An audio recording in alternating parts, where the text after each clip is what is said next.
Hey pessoal, tudo bem? Aqui é o Felipe e na aula de hoje a gente vai falar um pouco mais sobre equação de Bernoulli. Mas antes da gente começar, eu gostaria de pedir para vocês deixarem aqui nos comentários outros exercícios que vocês têm dúvidas, para que eu possa resolver para vocês em outros vídeos. Beleza? Também não se esqueçam de se inscreverem no canal, isso ajuda demais para que a gente possa crescer e atingir outras pessoas. Também siga a gente no Instagram, no @ei.passei. Lá tem conteúdo todos os dias. É bem divertido e é bem legal. Dito isso, vamos direto para o vídeo. No exercício de hoje, de equação de Bernoulli, ele diz o seguinte: um determinado óleo entra em um tubo com diâmetro de 80 milímetros e eleva uma coluna do mesmo fluido em 20 centímetros. O óleo flui para um tubo de menor diâmetro d igual a 40 milímetros, antes de ser descarregado.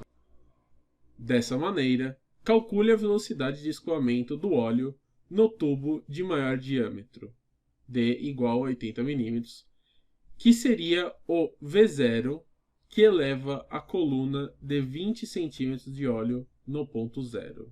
Beleza, então vamos anotar as informações que ele deu no exercício. D0 igual a 80 milímetros. H, que eu vou colocar como sendo H0, que é H no ponto zero, ele vale 20 centímetros. D1 é igual a 40 milímetros, que é por onde ele sai. Bacana. Ele pede, então, para nós a velocidade V0. Bom, para a gente achar a velocidade V0, caso nós tivéssemos a vazão, era só fazer direto, que nem a gente viu no exercício anterior. Eu vou deixar o card aqui para vocês verem, de equação da continuidade ou conservação da massa. Contudo, já que ele não deu para a gente vai ter que fazer de uma outra maneira isso. A gente vai fazer ela através da equação de Bernoulli. O que é a equação de Bernoulli? Ela nada mais é do que uma maneira simplificada da equação da energia, no qual a gente sabe que as energias em dois pontos se conservam. Agora, por que é uma versão simplificada? Porque a equação de Bernoulli, para ela funcionar, a gente precisa saber que a gente tem três condições principais, tá? Para que ela funcione. Primeiro, nós temos que estar em regime permanente. Segundo, só pode ter uma entrada e uma saída. E terceiro, nós não podemos ter perdas de carga. A gente não pode nem ter nenhum tipo de perda de energia no nosso processo. Então, para este caso aqui, que é uma simplificação, né, ele também não fala se esses dois pontos estão muito distantes, a gente vai considerar que nós não temos perdas, que o regime sim ele é em regime permanente, quer dizer, o ponto zero sempre vai ser o ponto zero ao longo do tempo, o ponto 1 sempre vai ser o ponto 1 ao longo do tempo. E nós, obviamente, só temos uma entrada e uma saída, porque é um tubo. Dito isso, nós podemos escrever a equação de Bernoulli como sendo P sobre gama mais V, vou pôr só V, ao quadrado sobre 2G mais Z. Isso vai ter que ser igual a uma constante. Essa equação ela pode ser escrita tanto assim como de outras diversas maneiras, tá? Essa é uma maneira de se escrever a equação de Bernoulli. Eu geralmente utilizo essa, que eu acho ela mais fácil. Contudo, a gente tem só um pequeno problema. A resposta dela, apesar de ser energia, é dada em metros. Então, é energia, mas é dado em metros. Bacana. Então, o que é esse fato de ser uma constante? Ele é uma constante, pois estes termos, esses três termos que a gente tem aqui, vão ter que ser iguais. Isto quer dizer que P0 sobre gama mais V0 ao quadrado sobre 2G mais Z0 tem que ser igual a P1 sobre gama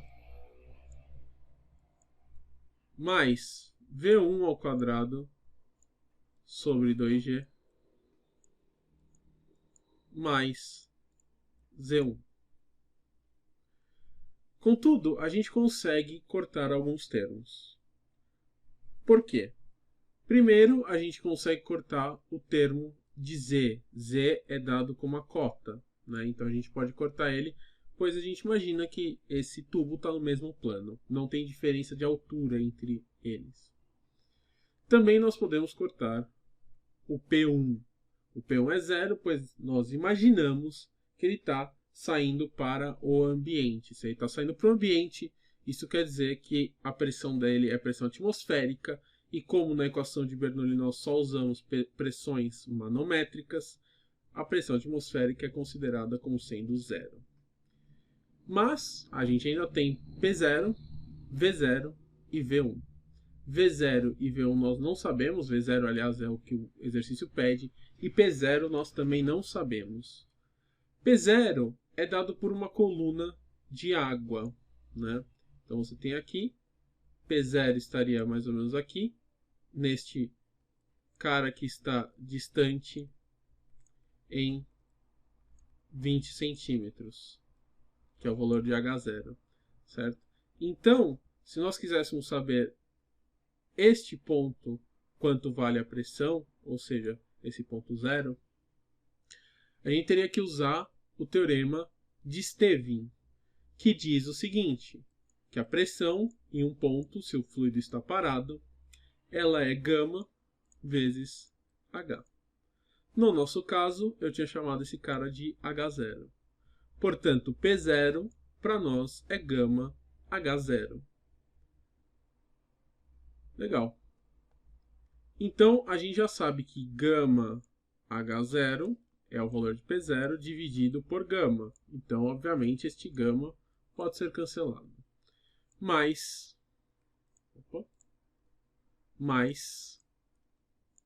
V0 ao quadrado dividido por 2G. Isto vai ser igual a V1 ao quadrado sobre 2G. Eu vou rearranjar esses termos aqui para isolar H0. Então eu vou deixar V1 ao quadrado menos V0 ao quadrado dividido por 2G igual a H0.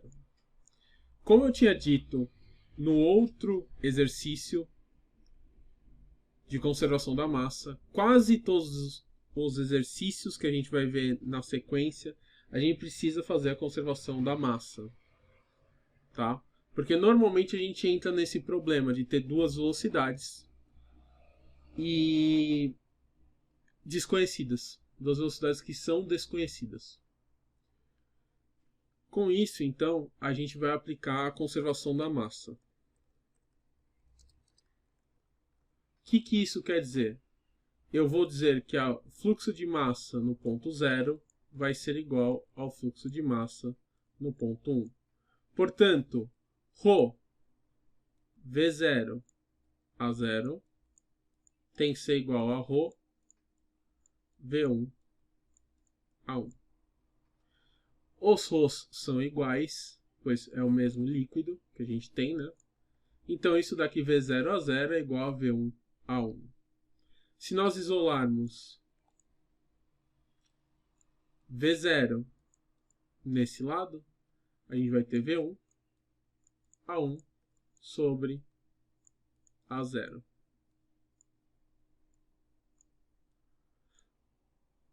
Também dando uma simplificada nessa equação, a gente tem V1 que multiplica A1 é π vezes D1 ao quadrado dividido por 4. A0 é π vezes d0 ao quadrado dividido por 4. Desses termos, a gente consegue ver que o π sobre 4 pode ser cancelado. Isso dá aqui V0 vai ser igual a V1 D1 sobre D0 ao quadrado. Vocês podem colocar assim, ou cada um deles ao quadrado. Tanto faz, vai dar a mesma coisa. Beleza? Pegar agora esse V0 e jogar na nossa equação. Então, a gente tem que V1 ao quadrado dividido, aqui menos V0 ao quadrado. Então, eu vou pegar este termo de V0 que eu achei e vou colocá-lo ao quadrado. Isso vai dar V1 ao quadrado D1 sobre D0 a quarta, dividido por 2G, é igual a H0. Disso daqui, a gente vai ter, eu posso passar o 2G para este lado, e eu vou isolar V1 ao quadrado do lado esquerdo. V1 ao quadrado, que multiplica 1 menos D1 sobre D0 a quarta, vai ser igual a H0 vezes 2G. Bacana? Se eu isolar V1, eu acho que V1 vai ser igual a 2 vezes G H0 dividido por 1 menos D1 sobre D0 a quarta. Isto tudo na raiz. Beleza? Passar um pouquinho mais para cima. A gente já viu, então, que a gente consegue achar o V1, pois todos os valores a gente tem. Então, vai ser 2 vezes 9,81 vezes 20 centímetros de H0, que nós vamos pôr em metros, dividido por 1 menos 40 sobre 80 a quarta. Isso tudo na raiz. Que isso vai ser igual a 2,04 metros por segundo. Um detalhe bastante importante é que o 40 e 80 pode ser colocado em milímetros, pois as suas unidades se cancelam ali. Mas esse não era o valor que ele queria. O valor que ele queria era V0. Só que nós sabemos que V0 é V1 vezes D1 sobre D0 ao quadrado. Ou seja, ele é 2,04 vezes 40 sobre 80 ao quadrado.